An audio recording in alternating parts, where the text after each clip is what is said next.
Hi everyone, Gemma here, welcome back to my channel. Today I'm going to be reviewing the Monomi Plus pen set.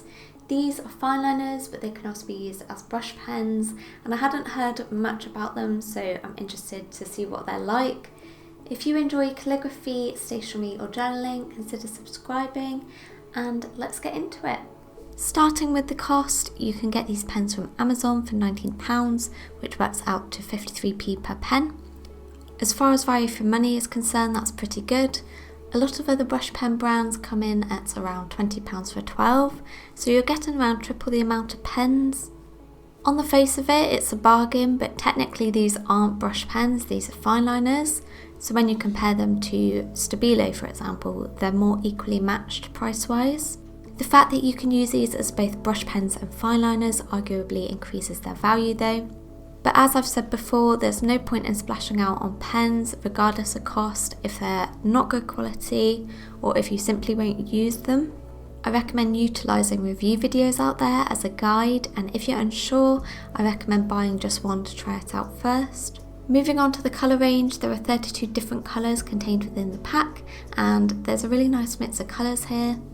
I've had some larger packs of pens before and felt there were too many similar colours or colours that were just redundant because I wouldn't use them, whereas I feel like each of these colours has a purpose.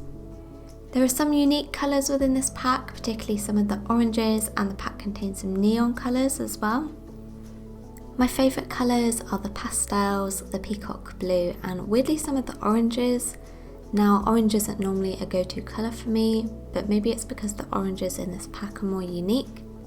I personally really like the colour range and see myself using a lot of the colours, and each pen has a label with the colour listed on it, which is always handy.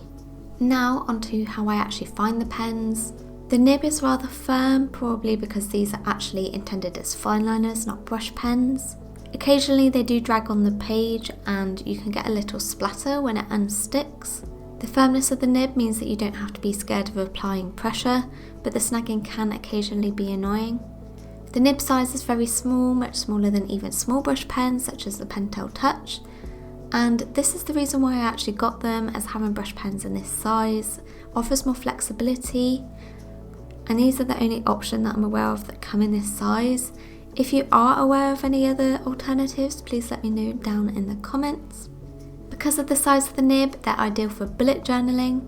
In terms of ergonomics, these are comfortable to hold in your hand and the cap comes off easily, but it also stays in place when you clip it on the other end. They also come out of the case fairly easily, and speaking of the case, I always love when pens come in a reusable case, and this case is nice and easy to use. Overall, I really like these. I like the colour range, I like the fact that they come in a case, I like that they're ideal for bullet journaling, and I also really like the price. My view of them is positive, but these are cheap and cheerful. I don't plan on using these to create artwork, and unlike the Pentel Touch brush pens, I don't think these are for everyone, so have a real think about whether you would actually use the smaller size. Overall, I'm going to rank these a 7 out of 10, and if you want to look at any other brush pen reviews, I recommend checking out my playlist where I review different brush pens. If you've used these pens before, let me know how you got on with them down in the comments. I hope that you found this video helpful. If you did, please give it a thumbs up, and thank you for watching.